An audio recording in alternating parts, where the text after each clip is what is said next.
Good evening. It's Wednesday night. Okay, we're going to go over a few things tonight. I pulled out some radio station specialty albums and a lot of k-tel albums tonight that I picked up over years. I got a new speaker, so hopefully I'll be able to hear a little more of the music this evening as well. So, a lot of radio stations put out albums. Usually they pay one of the major labels to like put a collection together and they can put their name on it and sell it. So get a couple of those. There's KRLA, I believe it's from LA. But the record was made in New York. Has a lot of 60s stuff, Dirty Water. This was a very trendy thing in the 70s and late 60s, early 70s for a while, especially the 70s. That one, don't know much about. Here's a more local one. KSLQ 98. The hits. Has out of the top 40 stuff, probably from like 72, 73. Cherished by association. A lot of artists like that. Here's another one now. There's actually a Boston 30 golden hits from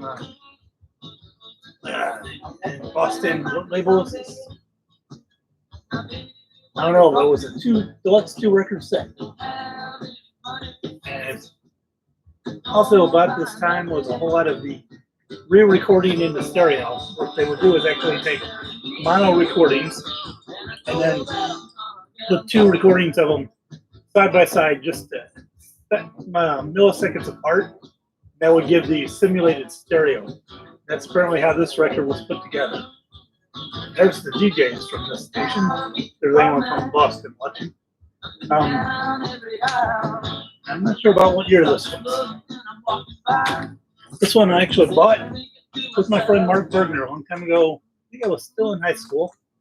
And we were in Florida. There's a station called WC. Their Electric Lunch LP. This looks like a lot, again, a lot of the early, late 60s, early 70s stuff. Deep Purple Hush, Chicken Puck, all the songs that always show up on the compilations. And here's a couple of local ones. There's the KC95, Homegrown Seeds. That was the first one. It has a lot of bands you would recognize, but a lot of local players. There's a lot of them are still working the circuit. Some of them moved to LA and done other stuff, but definitely some of the lyricist musicians going out. And then here's a sealed copy of KC Seeds Volume 2. Interesting story about this. I actually used to have a lot more copies. Somewhere when I was in high school, I went to a Goodwill and bought a box of 50 of them for like 10 cents a piece. Held on to them and sold them up. I still have 3 or 4. A couple of still. Moving into a couple of odds and ends I found for the Moog enthusiast out there. Moog Country. It's a collection of songs played on the Moog synthesizer. And it's all country orientated. Early 70s stuff. Folsom Prison Brews. Harper Valley PTA. We should put some of that on a little bit. Try some of that for a little bit. And then we'll get moving into the k-tel stuff. Johnny Cash on Moog synthesizer. I'm sure it's quite good.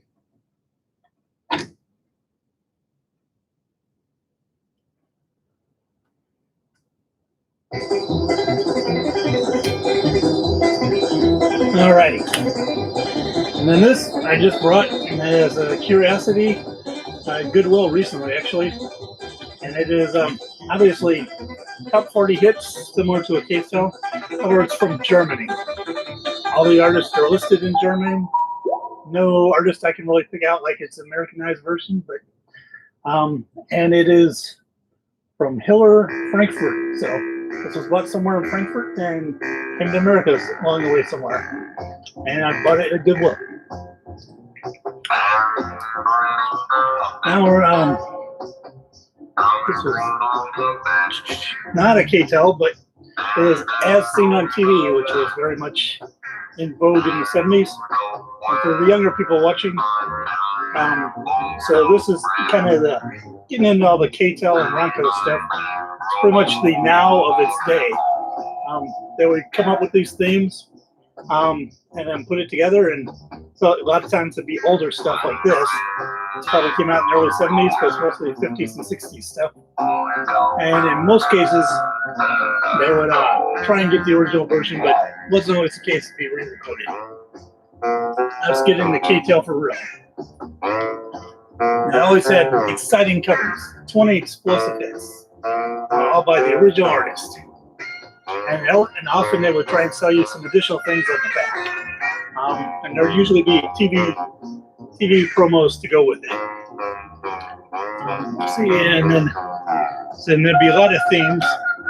There's Disco Dynamite, continuous disco music.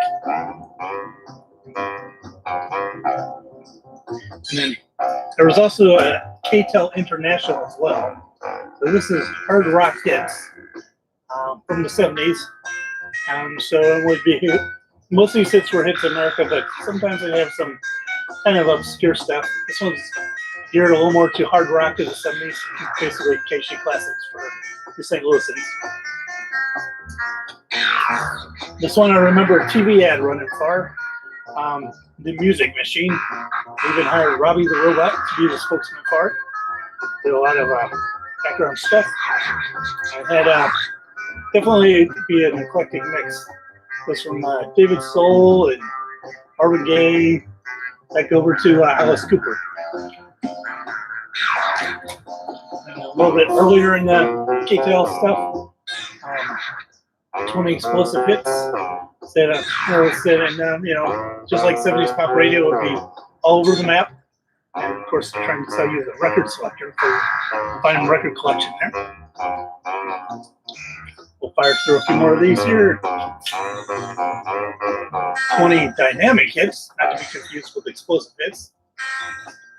Nice pictures of some of the artists there. I had basic band shots that they would just slap on there. This one must have been a pricey one. 2-record set, Disco Fire. Oh, they were even trying to promote it. New song, Do the Hot Chocolate. But I don't remember taking off. Someone else might there. I know if it did actually take off a little better. Rock 80. So this is kind of the end of the k-tel years. And they're even promoting Gary Newman, their bottom for his song Cars.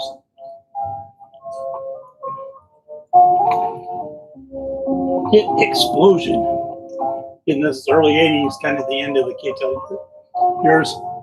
Got some Pat Benatar, Mickey by Tony Basil, which is on 90% of the 80s collections. And then country rock, again, they would go with themes. So Southern Fried Rock. Those are Mountain Daredevils, Marshall Tucker, all your standard Southern rock stuff. And then your softer rock. So when you want to be mellow, you can relax. Listen to Pure Prairie League, Tommy James.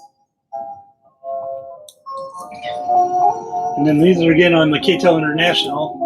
This is 80s, what would be mostly described as the new wave of heavy metal, which is a whole nother gear. But again, they were not too proud to commit into any gear that would sell. I bought those actually in high school, and paid $5 for them used at some import store. Might have been Mr. Records. And one of the cream of the crop.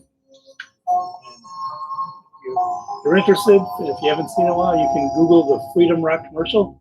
But this is the official Freedom Rock collection on vinyl. 4-album set, all stuffed to a non-gatefold sleeve.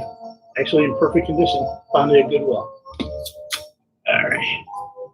A couple more of these collections. Now collection, as opposed to later. I guess would be the older stuff.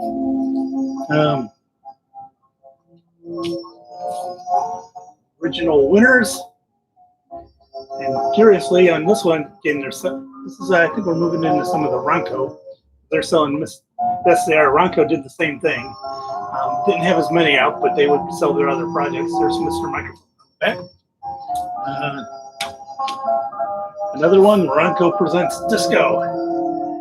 And a record vacuum, which you can now buy an industrial version of that. So they were ahead of their time. All right. That's all the collections of that I have. But so the other half I was going to do, maybe another 5-8 minutes here. Pulled out all my Sesame Street and Muppets collection, which you'd be surprised there's quite a few of them. Sesame Street was not too proud to exploit anything that was going on for themselves, and they're still out there today.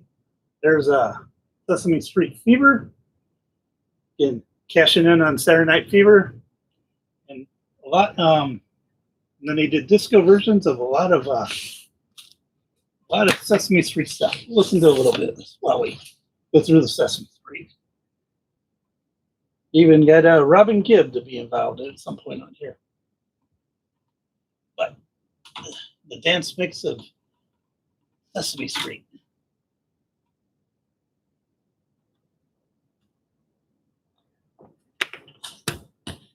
And this interesting thing, Joe Raposo wrote a lot of the music, or produced a lot of it, and some of the later stuff. Kerf is his last name. I'll have to look at who it was, but he actually worked for years on National Lampoon's Radio Hour. He went on to do a lot of parodies for Sesame Street. There's the Monsters theme, Lovable Monsters. Again, a lot of these songs would be parodies of pop songs at the time, or they'd be original songs. A lot of these have actually been reissued on CD. This one is actually quite collectible. It was the first African-American character they produced, and a lot of the stuff was very much positive and geared towards part of the African-American children, which did not have a lot of role models in some ways, for sure. And it was actually pretty much prized by a lot of people for a long time. There's Oscar the Grouch, and they would give each character their own album for a while there. Oscar the Grouch, and get a lot of it, and they'd have the original artists, or performers, Big Bird, Mr. Spinney, Jim Henson, doing a lot of their fine characters. Some of them were actually kind of minor hits. There's Bert's Blockbusters. Doing the Bird, I believe, was his biggest one. The National Association of W Lovers. Again, they were all in on disco here. There's a second disco album. Let's see what the inner sleeve is. Actually gatefold. There we are. Full on 70s disco Sesame Street.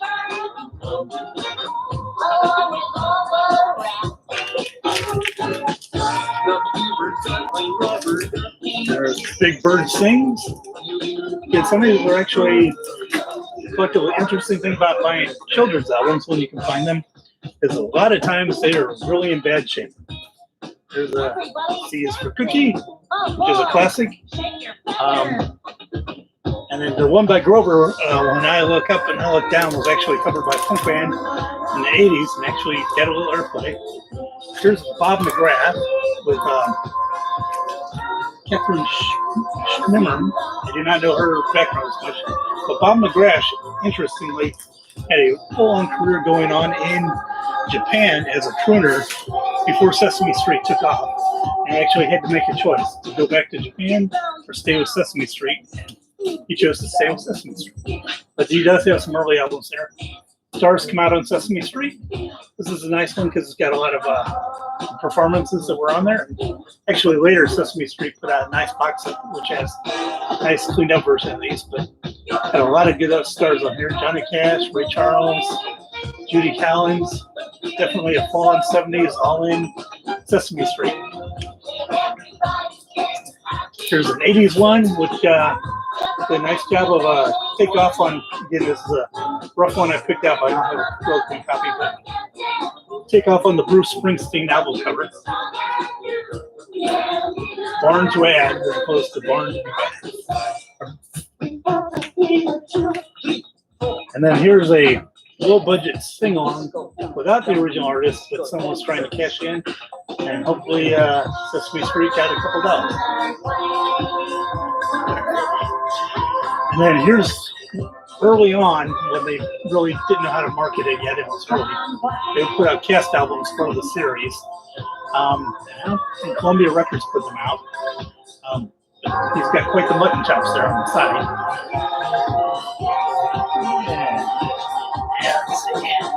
There's the original cast album 2.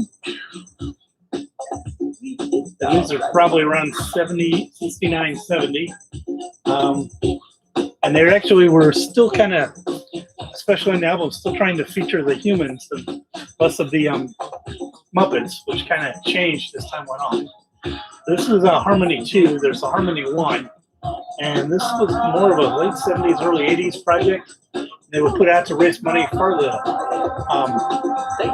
Children's Television Network. They still do that from time to time, and they get artists from the time. This has Billy Joel on it, Jim Cian, Crystal Gale, Kenny Rogers, Bruce Springsteen. Matter of fact, Santa Claus is Coming to Town is on there. I believe that's a version that ended up being a hit for. An original. Here's a cleaner copy of the cast album earlier, and it actually has a nice book for reading along with children.